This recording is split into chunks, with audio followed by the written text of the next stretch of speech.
இவ்வளவும் பண்ணிட்டு அங்க போய் என்ன வேலை செய்யறோம்? தெரு கூட்டுறோம், ரோடு போடுறோம், கட்டடம் கட்டுறோம், ஒட்டகம் வைக்கிறோம். அந்த நாட்டுக்காரங்கிட்ட அடிமையாவோ அகதியா வாழ்றோம். அயல் நாட்டுல உழைக்கிற உழைப்ப நம்ம நாட்டுல உழைச்சனா நாம முன்னேறலாம், நம்ம நாடு முன்னேறும். இந்த நாட்டுல இந்த மண்ணுல என்னையா இல்ல? இந்த நாடு நம்மள எப்ப ஏமாத்துச்சு? அள்ளித்தர இந்த பூமியை விட்டுட்டு நம்ம எதுக்கு அயல் நாட்டுக்கு போகணும்? ஜப்பான்ல குண்டு போட்டு அந்த நாடே அழிஞ்சப்ப அந்த நாட்டு மக்கள் பொழப்பு தேடி வெளிநாட்டுக்கு ஓடிடல. அங்கேயே உழைச்சி இன்னைக்கு உலகத்துல நம்பர் 1 இருக்காங்க. அதை விட எத்தனை கோடி மடங்கு வளமான நாடு நம்ம இந்தியா. இங்க இருக்கிற ஊர் இளைஞன் வேர்வை சிந்தி உழைக்க ஆரம்பிச்சுட்டா அப்புறம் நம்ம இந்தியா தான் நம்பர் 1. முடியும். இளைஞர்கள் நினைச்சா எது வேணாலும் சாதிக்க முடியும்.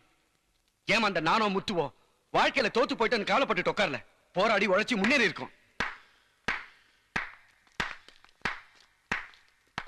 இந்த நாட்டை நேசிக்கிற ஒவ்வொரு இளைஞனுக்கும் இந்த அரசும் எங்க காவல்துறையும் எப்பவுமே தலைவணங்க.